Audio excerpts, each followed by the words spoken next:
오늘 우리에게 주신 하나님의 말씀은 마가복음 1장 17절과 요한복음 20장 21절의 말씀입니다. 신약성경 53면과 183면에 있습니다. 먼저 마가복음 1장 17절의 말씀을 봉독해 드립니다.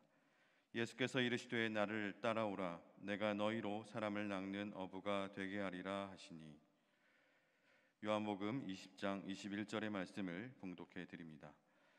예수께서 또 이르시되 너희에게 평강이 있을지어다. 아버지께서 나를 보내신 것 같이 나도 너희를 보내노라.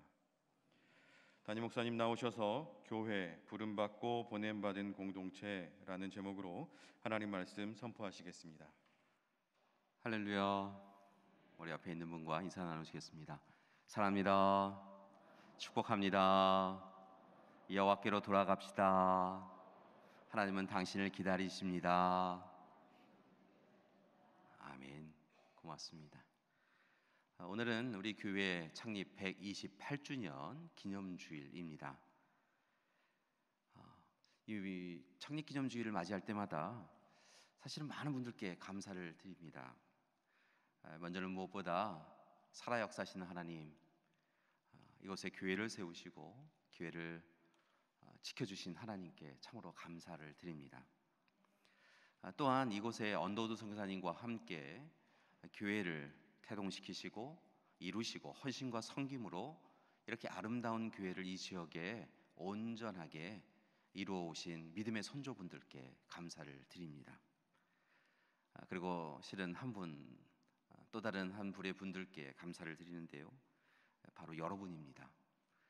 오늘도 현장과 영상 예배로 하나님 앞에 예배를 드리고 있는데요, 지난 128년의 전통을 이어받으셔서 또한 오늘도 하나님이 이루실 놀라운 일들을 기대하며 쉼없이 도전하고 헌신하고 섬기시는 여러분이 계시기에 우리 교회가 이렇게 또한 하나님이 주신 빛과 소금의 사명을 잘 감당해 가고 있는 것 같습니다. 그래서 참으로 감사를 드립니다. 그래서 오늘은 창립 기념주일을 맞이하여서 말씀을 전하기 전에 먼저는 하나님께 영광의 박수를, 그리고 이렇게 교회를 아름답게 이루어오신 믿음의 선조분들과 또한 우리 믿음의 형제들, 우리 믿음의 가족들에게는 우리 감사의 박수를 함께 보내는 시간이 되었으면 좋겠습니다. 하나님 감사합니다. 그리고 여러분 애쓰고 수고하셨습니다. 고맙습니다. 고맙습니다. 창립 기념주일 그 어느 때보다 우리가 함께 기뻐하고 즐거워해야 되는 때인데요, 코로나19로 인하여서 여러 가지 아직 어려움이 있습니다.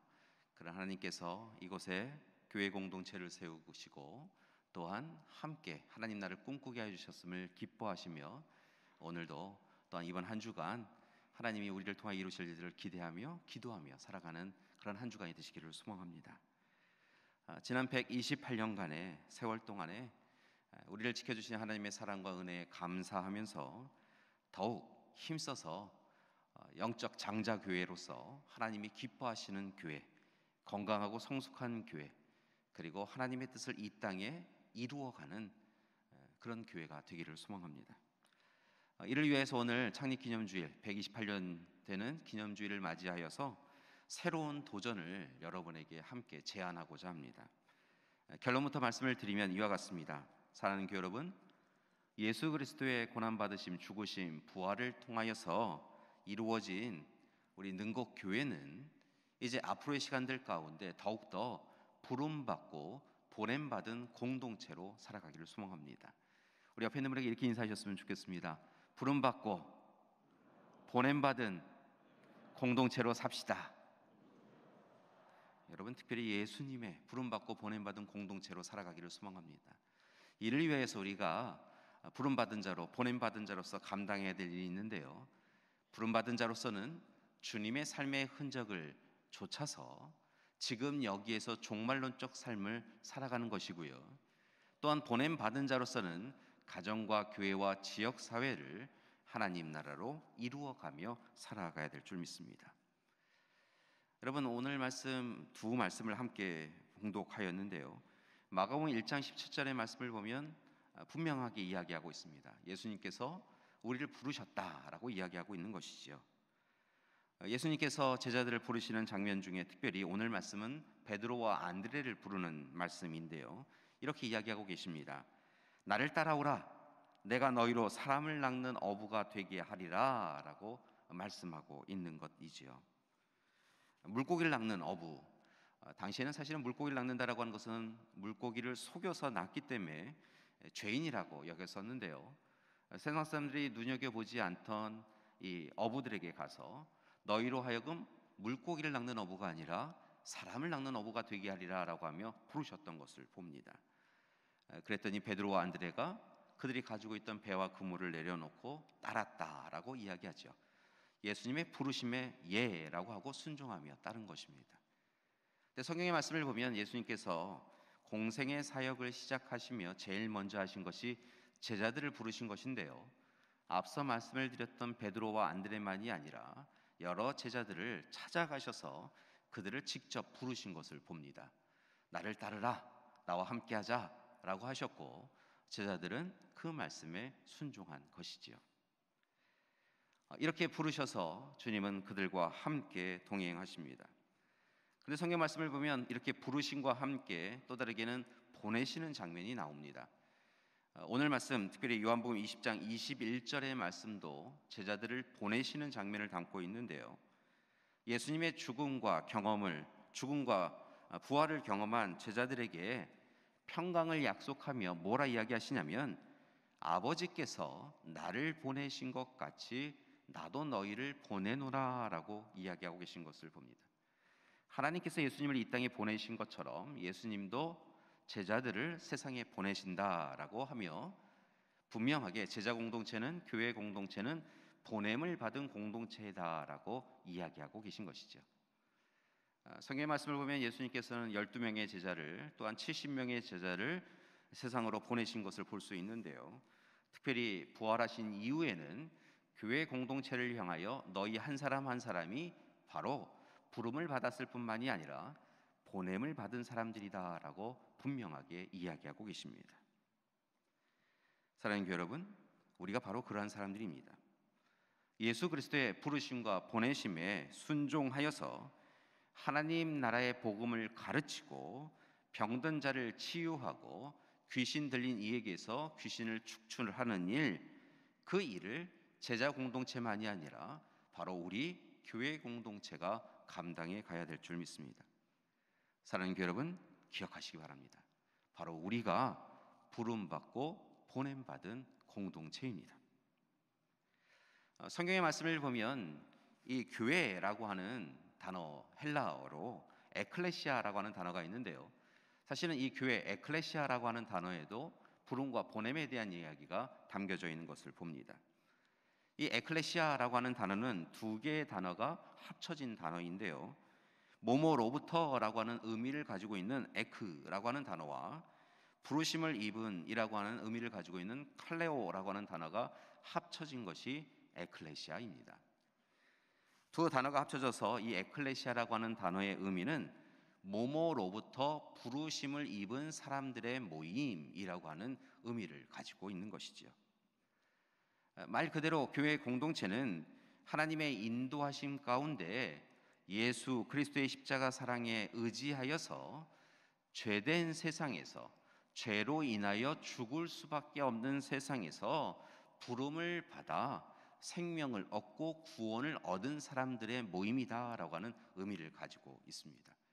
다시 한번 말씀을 드리면 죄로 인하여 죽을 수밖에 없는 사람들인데 그들을 부르셔서 구원의 자리에, 생명의 자리에 이르게 한 사람들이 바로 교회 공동체 에클레시아라는 것입니다. 그런데 실은 이와 같이 부르심에 대한 내용만 담겨져 있는 것이 아니라 이 에클레시아라고 하는 단어에는 보내심 그리고 보냄에 대한 이야기도 담겨져 있습니다.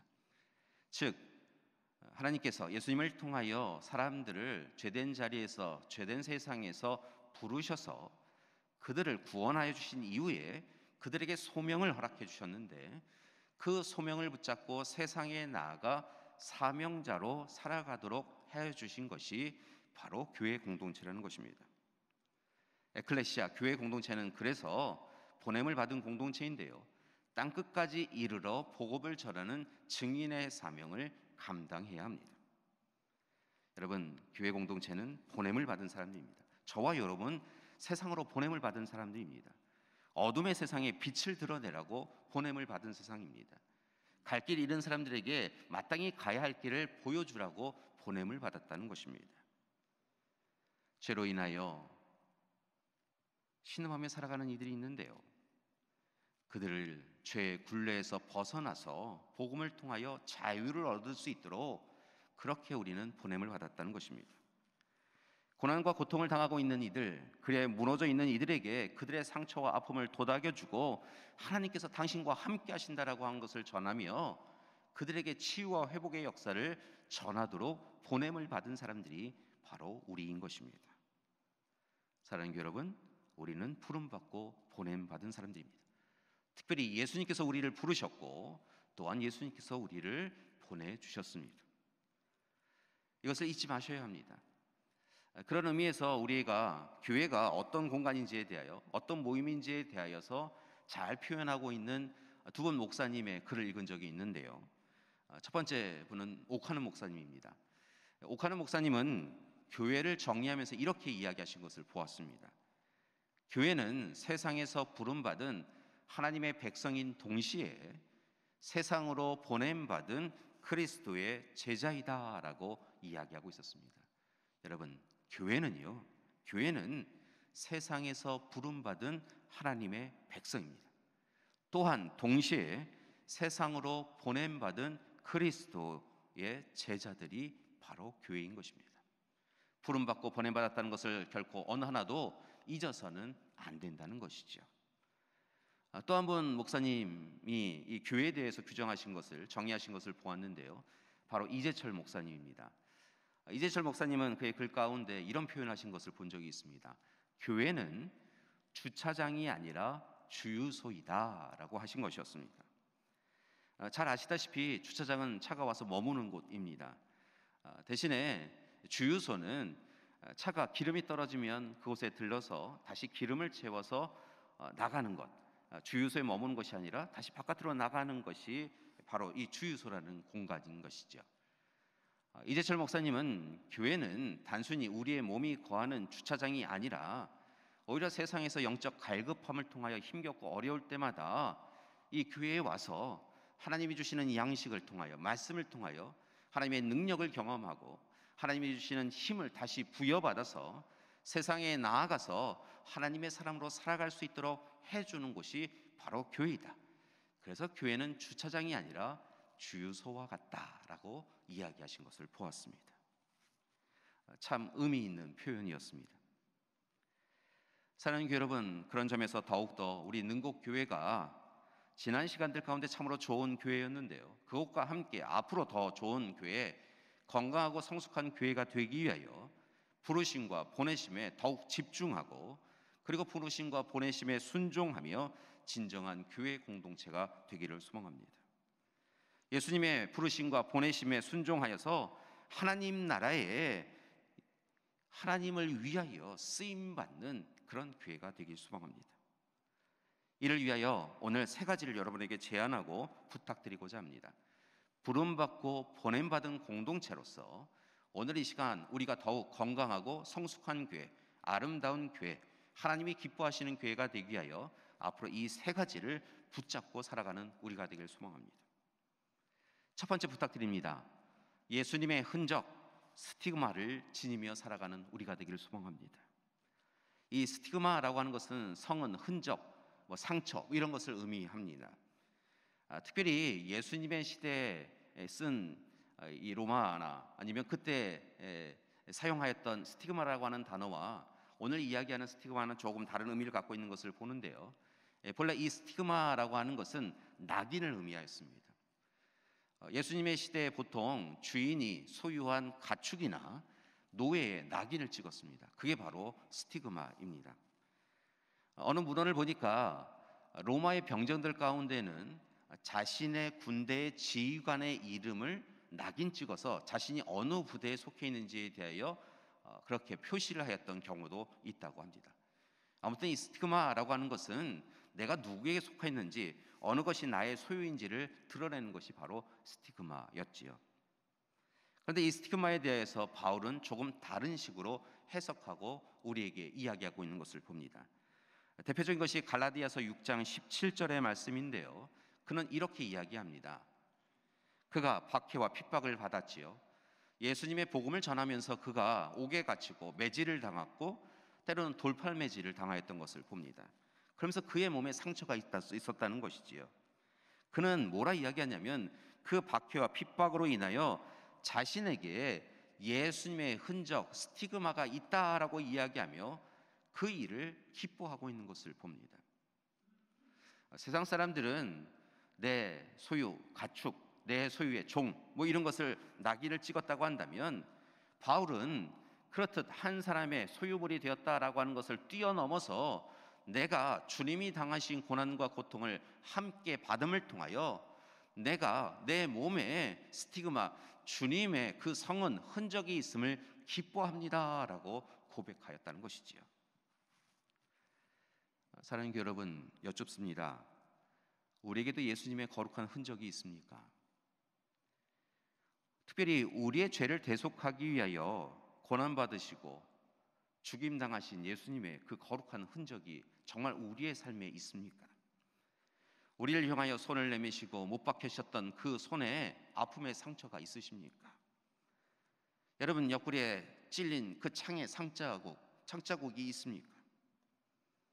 분명한 것은 오늘 이 시간 우리가 예수님을 따르기로 하였다고 한다면 우리의 삶에, 우리의 마음에 주님의 거룩한 흔적, 상처의 모습이 있어야 된다는 것입니다. 스티그마가 있어야 한다는 것입니다. 그 스티그마를 보고 주님의 거룩한 흔적, 우리에게 생명을 주시기 위하여 생명을 내어주신 그 모습을 보며 이제부터는 주님과 함께 죽고 주님과 함께 살 수 있는 우리가 되어야 하는 것입니다. 여러분, 우리의 삶에 거룩한 흔적이 나타날 때마다 때로 바울처럼 고난과 고통으로 인하여 상처를 받고 눈물을 흘리는 그 시간이 되어질 때 그 상처로 인하여 하나님 앞에 제가 하나님처럼 주님처럼 상처를 받을 수 있음에 감사합니다 고백할 수 있으셔야 되고, 오늘 이 시간 우리가 받은 그 상처로 인하여 주님이 흘리신 그 피를 보고 주님이 상처당하신 그 상처를 바라보며 회개할 수 있어야 한다는 것입니다. 그리고 우리가 허락하신 그 상처, 스티그마를 통하여 이제는 정말 주님의 자녀답게, 주님의 사람답게 살아갈 수 있는 결단이 있어야 될 줄 믿습니다. 사랑하는 여러분, 우리에게 주님의 스티그마가, 성은이 있기를 소망합니다. 두 번째, 부름받고 보냄받은 공동체로서 우리가 꼭 가져야 될 것이 있는데 그것은 바로 예수님의 다시 오심, 파루시아를 기다려야 한다는 것입니다. 이 파루시아라고 하는 단어는 재림을 의미하는데요. 실은 이 파루시아라고 하는 단어 역시 두 개의 단어가 합쳐진 것을 봅니다. 곁에, 옆에라고 하는 것을 의미하고 있는 파라와 본질, 실체를 의미하는 오우시아라고 하는 단어가 결합된 것이 바로 이 파루시아라고 하는 단어이지요. 이 파루시아라고 하는 단어도 실은 당시에는 조금 다른 의미로 사용되었던 것을 봅니다. 보통 파루시아라고 하는 것은 왕과 황제에게 해당되어지는 이야기였었습니다. 그래서 파루시아, 왕의 파루시아, 왕이 온다, 왕이 이곳에 온다라고 하는 이야기가 전하여지면 이 국가를 다스리고 있는, 또는 식민지 국가를 다스리고 있는 관리는 왕이 올 때, 황제가 올 때 좋은 길을 걸어올 수 있도록 그 백성들에게서 세금을 걷어서 도로를 놓거나 아니면 건물을 지었습니다. 그렇게 왕의 파루시아가 전달되어지면 잘 준비하여서 자신이 통치를 잘하고 있음을 보여주어야 했던 것이지요. 그들은 그렇게 파루시아를 선포하고 축제를 준비하기도 하였습니다. 그런데 교회 공동체는 조금 다른 의미로 사용합니다. 물론 이 파루시아, 왕의 귀한, 황제의 귀한이라고 하는 의미는 그대로 가지고 있죠. 왜냐하면 바로 예수님께서 왕 중에 왕이시고 그리고 이 세상의 진정한 주권자이시기 때문인 것이죠. 그러나 이 파루시아라고 하는 단어를 단지 한 사람, 개인, 인간에게 주어지는 것이 아니라 진정한 파루시아는 주님이 오시는 것이다 라고 이야기하고 있는 것입니다. 그리고 그리스도인들에게, 교회 공동체에게 날마다 주님의 파루시아, 주님의 재림을 기다리라, 준비하여라 라고 이야기하고 있는 것입니다. 교회 공동체는 바로 예수님의 임재, 이미 오신 예수님의 그 임재를 기억하고 또한 이제 오실 재림을 소망하며 살아가야 하는 것입니다. 사랑하는 교회 여러분, 여쭙습니다. 우리는 주님의 파루시아, 주님의 다시 오심을 기다리고 있습니까? 주님이 오늘 오실 것을 기대하고 계십니까? 주님이 이미 오신 것을 진정으로 기뻐하며 이제 다시 오실 주님 앞에 우리가 서는 것에 대하여 잘 준비하고 있습니까? 혹 주님이 오시면 오늘은 안 됩니다, 내일 오십시오, 준비가 덜 되었습니다 라고 이야기하는 어리석은 자리에 서 있지는 않습니까? 사랑하는 교회 여러분, 깨어 기도해야 합니다.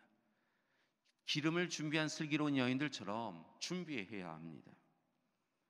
우리는 날마다 오늘이 바로 주님 오시는 날임을 고백하며 종말론적 삶을 살아가야 하는 것입니다. 사랑하는 여러분, 주님은 이미 오셨습니다.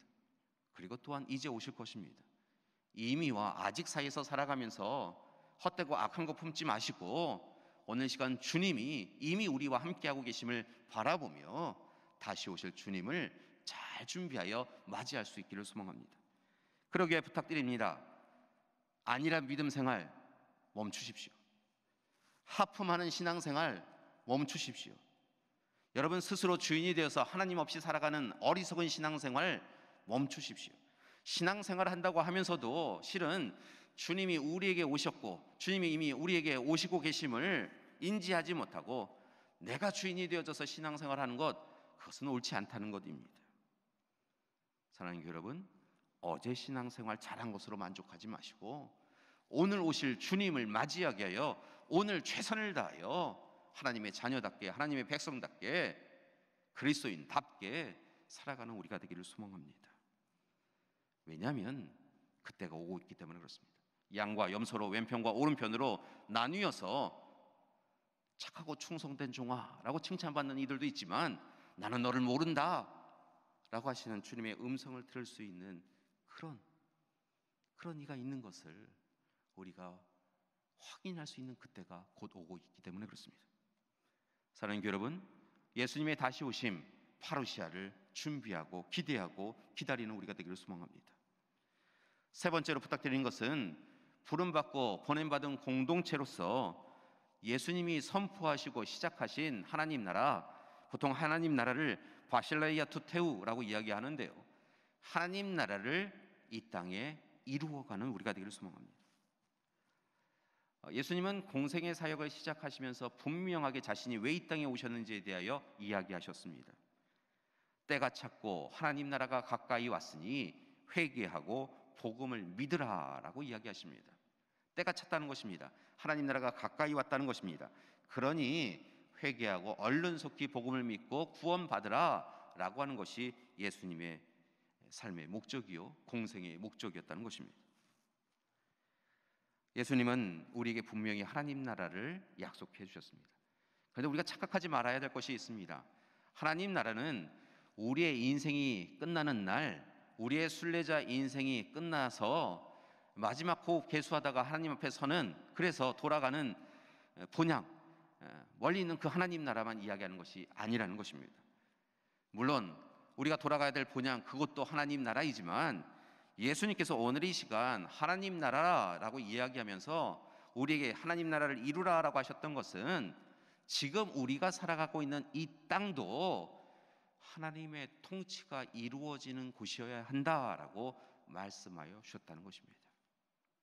먼 미래에 순례자의 인생을 마칠 때만 돌아가는 하늘나라가 아니라, 하나님 나라가 아니라, 실은 예수님께서 이 땅에 오셔서 복음을 가르치며 이야기해 주신 것은 이 땅을, 너희가 딛고 있는 이 땅을 하나님 나라, 하나님의 통치가 이루어지는 나라로 온전히 회복하라 라고 이야기해 주신 것입니다. 사랑하는 교회 여러분, 여쭙습니다. 우리는 모두 다 이 땅에 생명이 끝나는 날 하나님 나라 가기를 소망하며 기도하고 있습니다. 우리에게 영원한 생명과 구원이 이르는 것을 분명히 확신을 갖고 아멘 하며 고백하고 있습니다. 그렇다고 한다면 또한 지금 이 나라를, 이 땅을 하나님 나라로 이루어 가기 위하여, 하나님의 통치가 이루어지는 그런 나라를 이루기 위하여 무엇을 하고 있습니까? 사랑하는 여러분, 우리 안에 하나님 나라가 먼저 임해야 합니다. 우리가 하나님 나라를 경험하지 못하는데 어떻게 하나님 나라를 이룰 수 있겠습니까? 하나님 나라를 이루기 위하여 경험하기 위해서는 옛사람에 머물러서는 안 됩니다. 옛사람은 결코 할 수 없습니다. 옛사람의 자리에서 벗어나서 새 사람이 되어야 합니다. 새 술은 새 포도주에 담궈야 합니다. 새 포도주는 새 부대에 담아야 합니다. 여러분, 우리의 삶이 달라져야 합니다. 그래야 새하늘 새 땅 하나님 나라를 우리가 경험할 수 있는 것입니다. 그렇게 사도 바울은 로마서 12장 2절 말씀 가운데서 우리에게 이렇게 살아가라라고 격려하고 있는 것을 봅니다. 너희는 이 세대를 본받지 말고 오직 마음을 새롭게 함으로 변화를 받아 하나님의 선하시고 기뻐하시고 온전하신 뜻이 무엇인지 분별하도록 하라라고 이야기하고 있습니다. 여러분, 하나님 나라를 이루기 위하여서 이 세대를 본받지 말고 오직 마음을 새롭게 변화를 받아서 하나님의 선하시고 기뻐하시고 온전하신 뜻이 무엇인지 분별하고 그 하나님의 뜻대로만 살아가는 우리가 되어야 될 줄 믿습니다. 참 이 시대가 여러 가지 고민이 많이 있습니다. 특별히 세상이 잘못된 길에 서 있고 세상이 잘못된 길을 걸어가고 있으면 그 길을 바르게 알려줘야 되는 그리스도교 자체가 문제가 생겨버렸습니다. 신비주의적, 주술적, 형식적, 그냥 다른 종교가 똑같은 종교가 되어버렸습니다. 여러분, 살아 역사하시는 하나님께서 오늘 시간 우리와 함께 해주시고 우리에게 복음을 허락하여 주시고 세워주신 우리는 달라야 합니다. 교회 공동체는 달라야 한다는 것입니다. 하나님의 뜻을 분별하고 그리스도인의 정체성을 회복하고 교회 공동체가 선한 영향력을 통하여서 마침내 세상을 이끌어가는 그런 교회 공동체가 되어야 한다는 것입니다. 부름받고 보냄받은 공동체는 그리해야 합니다. 사랑하는 교회 여러분, 부름받고 보냄받은 공동체로서 정말 하나님이 기뻐하시는, 사람이 기뻐하는 교회가 아니라 하나님이 기뻐하시는 교회가 되기를 소망합니다. 이를 위해 다시 한번 부탁드립니다. 주님의 흔적, 스티그마를 지니고 이미 오셨고 또한 이제 오실 주님을 날마다 오늘 기다리며 종말론적 삶을 살아가기를 소망합니다. 그리고 날마다 하나님 나라를 이 땅에 이루어가는 우리가 되기를 소망합니다. 사랑하는 여러분, 창립 128주년입니다. 우리 교단에서 우리 교회가 제일 오래된 교회입니다. 한국 기독교 장로회 교단에서는 우리 능곡교회가 제일 오래된 영적 장자 교회입니다. 여러분, 영적 장자교회로서 오랜 역사를 자랑할 뿐만이 아니라 오늘 이 시간에도 치열하게 최선을 다하여서 부름받고 보냄받은 공동체로 살아가고 있음을 자랑스러워하며 전할 수 있는 우리 교회가 되기를 소망합니다. 우리 능곡교회가 주님의 부름과 보내심에 합당한 교회 공동체를 진정으로 이루며 살기를 원합니다. 그때 하나님이 기뻐하시는 교회, 교우들이 행복한 교회, 지역 이웃들이 자랑스러워하는 그런 교회가 될 줄 믿습니다. 사랑하는 교회 여러분, 영적 장자교회로서 우리 다시 한번 일어나서 부름받고 보냄받은 공동체로서 하나님이 기뻐하시는 교회, 우리 온 교우들이 행복한 교회, 그리고 지역 이웃분들이 능곡교회가 이곳에 있어서 참 좋습니다 라고 하며 함께 자랑스러워하는 그런 교회를 이루어가는 우리 능곡교회 되기를 간절히 기도드립니다. 우리 앞에 있는 분과 다시 한번 이렇게 인사 나누셨으면 좋겠습니다. 축하드립니다. 교회 생일을 축하드립니다. 이제 더욱 힘써서 부름받고 보냄받은 공동체로 열심히 살아갑시다. 아멘. 고맙습니다. 함께 기도하시겠습니다. 사랑의 하나님, 128년 전에 이 땅에 우리 아름다운 능곡교회를 세워주신 것 감사드립니다.